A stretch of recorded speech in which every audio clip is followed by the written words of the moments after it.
The Closing Shift is a first-person horror game where you follow a young Japanese woman as she works the late shift at a coffee shop. The game is available on Steam.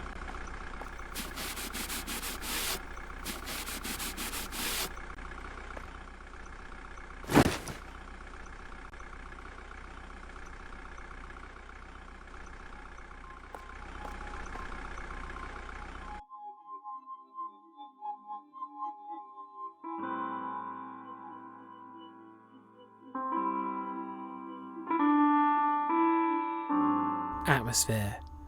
The Closing Shift is eerily quiet as you leave your little apartment and head into work, and there's a lot of apprehension for the dangers ahead, but when you start working it's very easy to forget about the horror aspects altogether, as the coffee making minigame is complicated and diverse enough to keep your attention the whole time. The customers have a weird presentation that makes them seem almost robotic, and it makes the experience of dealing with them sometimes feel unsettling when they also act weird as well. But then the relaxing jazz music kicks in as you serve customers, and for the duration, it's like nothing bad is going to happen at all. But then the shift ends, the music abruptly stops, and the atmosphere creeps back in. This sense of isolation, vulnerability, and paranoia. Something big is going to happen, and every time that it doesn't, the feeling of paranoia increases for the next shift.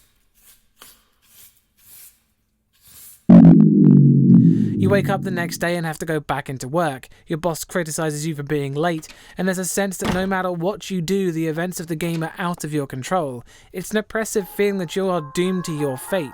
Even things like having to take the bus to work one day makes you feel like losing control of the situation.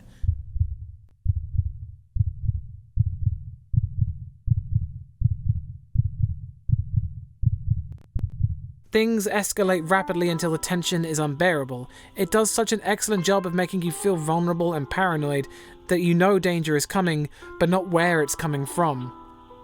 That's one Harry Mason.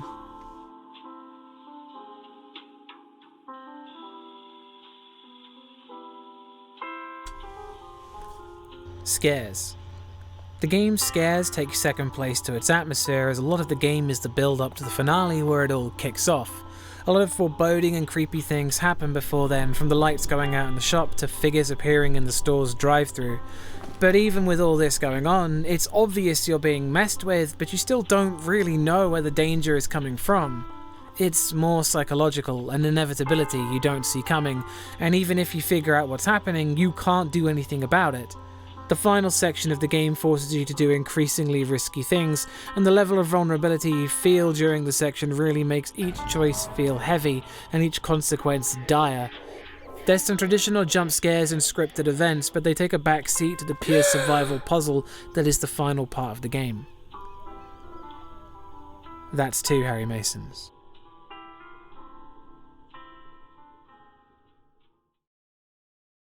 Sound design.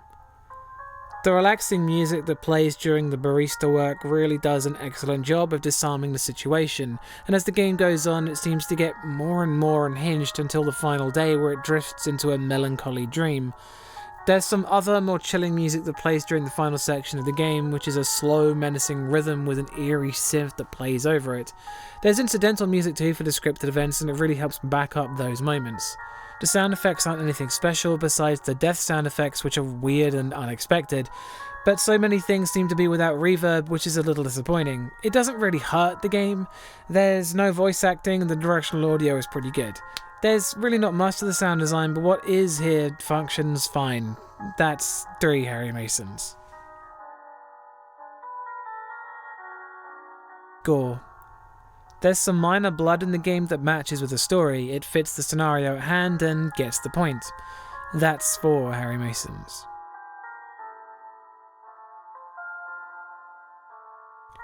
Story. You play as a coffee shop barista on the late shift, and the story is simply that mysterious things start happening during your time at work that lead you to believe that someone or something is stalking you. The story isn't really that deep, but it unfolds really nicely. There's a lot of dialogue from customers, and whilst a lot of it is pretty much irrelevant, it adds to the disarming nature of the barista work. But every customer who acts strangely becomes a suspect.